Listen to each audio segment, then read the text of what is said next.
Hello everyone, in this video we are going to discuss about blood supply of the upper limb. So we have to see the sequence. The sequence is subclavian artery, axillary artery, which continues as brachial artery, and it divides into radial and ulnar artery, and radial artery forms a deep palmar arch and ulnar artery forms a major part of the superficial palmar arch. So this is the sequence. So first is the subclavian artery. So in subclavian artery, the origin is from the brachiocephalic trunk in the right side, and in the left side it originates directly from the aortic arch. So right subclavian artery arises from the brachiocephalic trunk, left subclavian artery arises directly from the arch of aorta. So it ends at the outer border of the first strip. From the outer border of first strip, the subclavian artery will become axillary artery. So major branches are vertebral artery, internal thoracic artery, thyrocervical trunk, costocervical trunk, and dorsal scapular artery. So it will have three parts, first, second and third part, based on the anterior scalene muscle.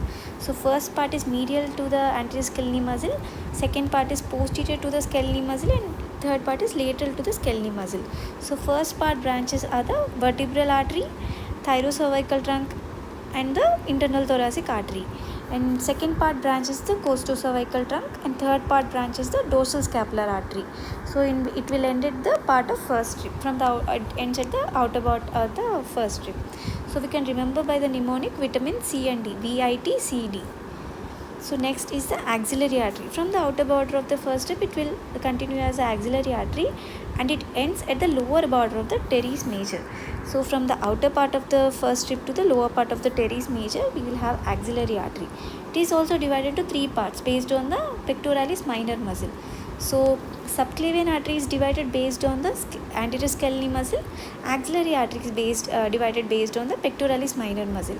The branches are, first part will have one branch, second part will have two branches, third part will have three branches. So first part branch is the superior thoracic artery.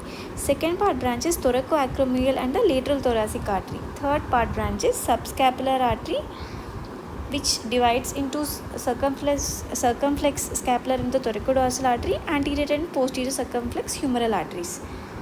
And next from here it will continue as from the lower part of the teres major, it will continue as brachial artery and ends at the cubital fossa, where it is divided into radial and ulnar artery. So the branches here are profunda brachii artery, nutrient artery of the humerus, superficial ulnar and superior and inferior ulnar collateral arteries, and the muscular branches. And next from here it will continue as a radial, and it will divide into radial and the ulnar arteries. So radial artery, it is on the lateral part. It is palpated at the wrist side, and the branches are recurrent radial artery, palmar carpal, and the dorsal carpal branches, along with deep palmar arch, which is the main contributor, and a part of superficial palmar arch. Next is ulnar artery. Here it is towards the medial side of the forearm. That is, branches are ulnar recurrent artery, common interosseous artery, that is parts are anterior and posterior interosseous artery, along with palmar and the dorsal carpal branches, and superficial palmar arch, which is the main contributor. So palmar arches are two: superficial palmar arch, which is mainly from the ulnar artery, which gives rise to common palmar distal artery and proper distal arteries, and deep palmar arch is mainly from the radial artery, which gives rise to palmar metacarpal artery. So we can see in this we can see first part is subclavian, axillary, brachial, which divides into radial and ulnar. Radial give rise to deep palmar arch, and the ulnar give rise to superficial palmar arch.